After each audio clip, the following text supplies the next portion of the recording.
Fire at Sea is an Italian documentary by Gianfranco Rosi. The movie, which not only won the Golden Bear at this year's Berlin International Film Festival, but also the Amnesty International Film Prize, pictures two different situations on the island of Lampedusa.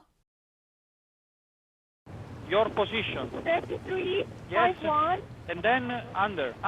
Okay, AC 52. Okay, so save your battery. I will call you back. The original title of the movie is Fuoco a Mare, which means not only fire at sea, but can also be translated as lighthouse.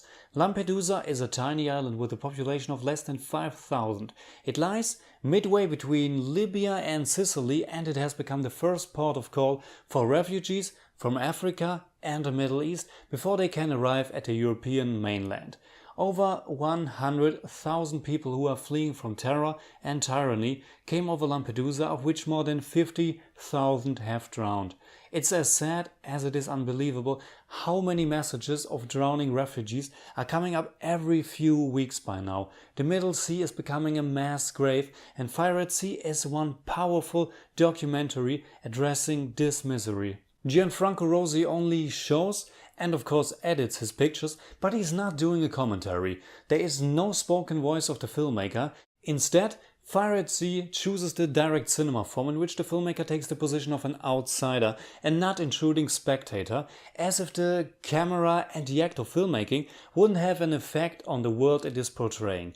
It's a clever approach and it works very well because not only does it challenge the audience, it's also in line with the message or the meaning it tries to convey, or at least what I think it tries to convey. Fire at Sea not only shows us the arrival of refugees, little ships packed with people in danger, and the attempts of the rescue workers and medical personnel of Lampedusa to help them, but it also shows us a second and somewhat almost completely detached world from that. Because the movie mainly focuses on the 12-year-old Samuel. It begins with a scene outside in which we watch him find a suitable stick to build a slingshot. Fire at Sea doesn't chronicle the crisis of the refugees, it doesn't try to explain where it began or what the solution could be. It shows us a snapshot of what's going on right now. At the same time, it shows us a specific time period in the life of this young boy who is playing around, visits his friends or talks to his family. A family that is deeply connected to the island and the life it demands. Samuel's father is a fisher and went to the sea many times in the past. His grandmother shares memory of the war.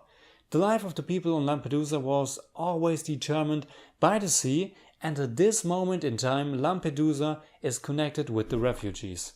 But at the same time the life of Samuel seems not to be even touched by it, as he just lives the life he is known to, not really coming that close to the daily misery happening around him.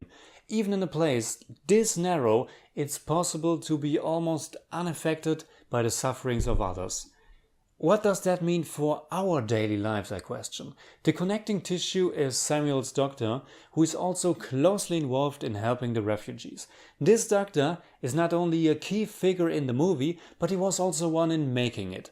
The initial idea was to make a short movie, which got dropped quickly after filmmaker Rosi arrived at the island and realized it wasn't possible to get his impressions into such a short time period. Then it happened that Rosi got sick and he had to go to the local doctor, which turned out to be heavily involved with the refugees, and this was Rosi's starting point for his documentary.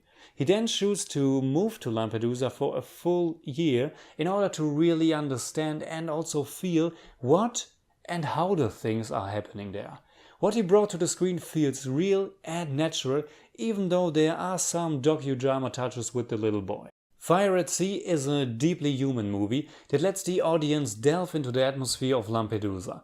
What often stuck out to me was the sky, which sometimes fills half of the screen and seems to lay heavy over the things happening on the island. There are many heart-wrenching moments, and Fire at Sea doesn't shy away from showing you very drastic images.